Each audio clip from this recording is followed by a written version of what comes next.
ناظرین، آپ دیکھ رہے ہیں عدالت نیوز. میں آپ کا میزبان چودھری فضل الرحمان سمانی سے آپ سے مخاطب ہوں.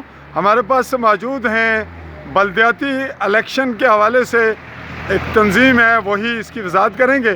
اس کے چیف آرگنائزر تحصیل سمانی کے لیے پروفیسر عبدالعزیز نجم صاحب.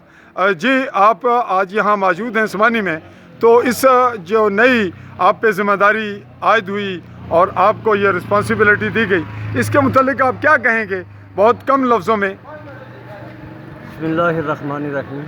انتہائی اہم ایشو پہ اہم ذمہ داری ہے میرے لیے. کسی بھی جمہوری معاشرے میں بلدیاتی سیٹ اپ کے بغیر جمہوریت کا تصور ایسے ہی ہے جس طرح کہ ہانڈی کو نمک کے بغیر بنا دیا جائے.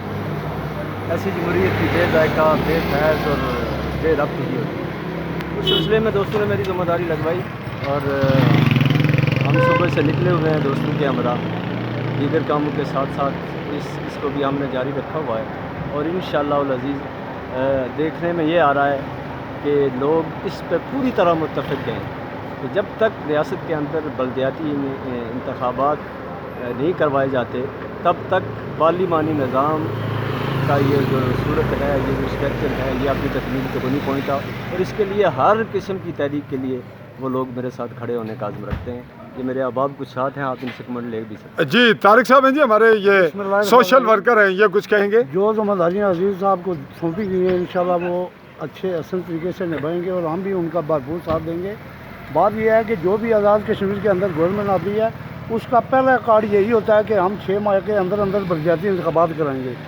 اس چیز کو استعمال کرتے ہوئے تقریباً 30 سال گزر گئے ہیں، لیکن بلدیاتی الیکشن نہیں ہوئے. آزاد کشمیر کی تعمیر و ترقی کا بہترین طریقہ کار یہی ہے کہ نچلی سطح پر الیکشن کرائے جائیں اور تعمیر و ترقی کا پہیہ جو ہے وہ چل سکے. تو آپ عزیز صاحب، پروفیسر صاحب، یہ بتائیں گے کہ تنظیم سازی کے حوالے سے کوئی آغاز کرنے لگے ہیں یا ابھی کوئی پلان ہی ہے؟ یہ تو مشاورت پائپ لائن میں جو میری ذمہ داریاں لگی تھیں اس حوالے سے میں نے اپنا وزٹ کل سے شروع کر رکھا ہے. جی ناظرین، ہم سے مخاطب ہیں اس وقت پروفیسر عبدالعزیز نجم، جو بلدیاتی الیکشن کے حوالے سے ایک مہم کے سلسلے میں ایک سیٹ اپ نیا جو ہے حکومت کو اس پہ دباؤ ڈال رہے ہیں عوامی سطح پہ، جو پورے کشمیر کے لیے ہے. تو ہم سے مخاطب رہے ہیں اور ان کے ساتھ دے رہے تھے راجہ طارق خان. میں آپ سے اجازت چاہوں گا. اللہ حافظ.